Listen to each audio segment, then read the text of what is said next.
Halo, selamat datang ke channel Bikin Bah.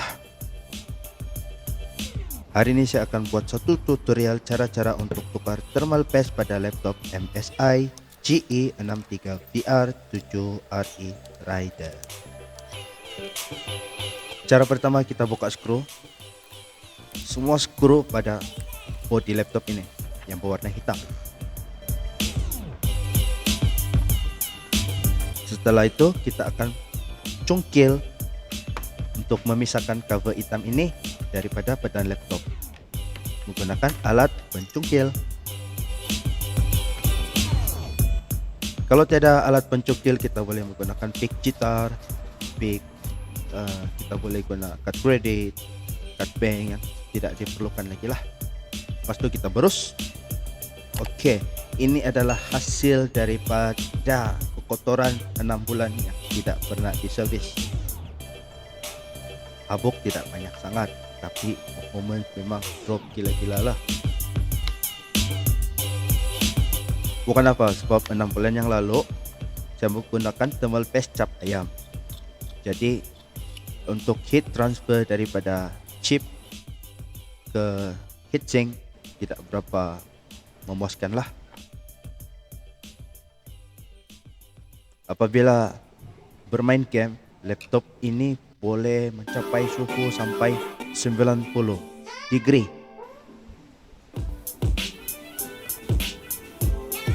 Saya menggunakan heatsink, bukan heatsink, saya menggunakan thermal paste versi nama MX2.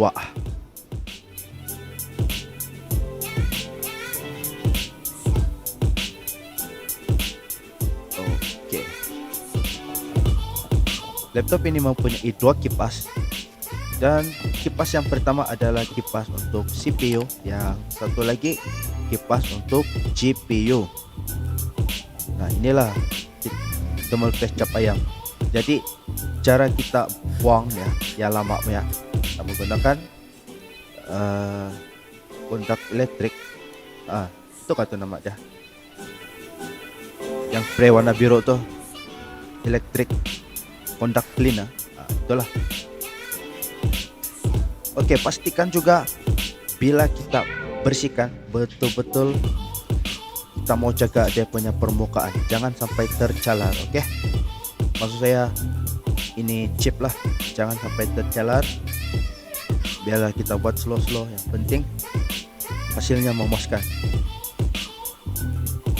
Laptop ini mempunyai 4 speaker, memang powerful lah kalau play lagu. Ini pula adalah thermal sticker yang biasanya kena berbentuk macam double tap lah. Ini pun saya buka juga. Saya akan gantikan dengan thermal paste yang jenis cecair.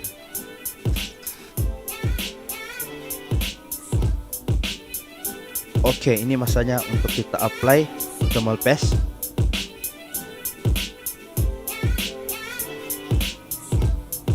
Apply-nya jangan terlalu banyak, jangan terlalu kurang, agak-agak lah, sesuai dengan cita rasa.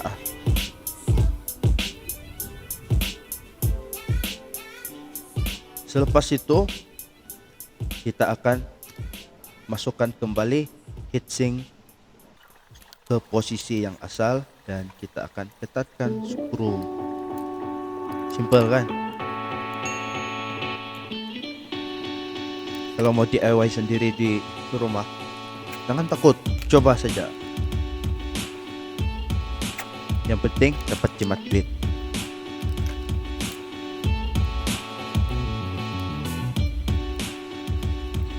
Order, siapa yang ada laptop yang panas sudah, boleh order di Shopee thermal paste. Tapi saya rekomen jenama ni lah, MX2 ataupun MX4.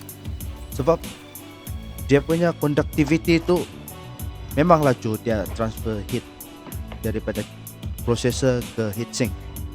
Oke, sekarang masanya kita try. Alright, laptop pun telah hidup. Maksudnya tidak ada shorting.